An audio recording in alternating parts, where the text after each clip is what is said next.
ہاں جب جان گلے تک پہنچ جائے اور لوگ کہنے لگیں اس وقت کون جھاڑ پھونک کرنے والا ہے، اور اس جاں بلب نے سمجھا کہ اب جدائی کا وقت ہے اور پنڈلی سے پنڈلی لپٹ جائے، اس دن تجھ کو اپنے پروردگار کی طرف کھینچے چلے چلنا ہے۔ پھر ایسے مغرور نے نہ تو پیغمبر صلی اللہ علیہ وآلہ وسلم کو سچا جانا اور نہ نماز پڑھی، لیکن جھٹلایا اور منہ پھیر لیا، پھر اپنے گھر والوں کے پاس اکڑتا ہوا چل دیا۔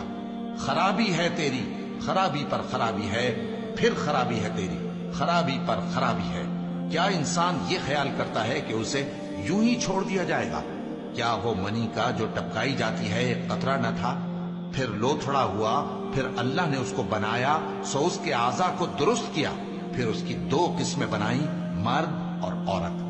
کیا اس کو اس بات پر قدرت نہیں کہ مردوں کو زندہ کر دے؟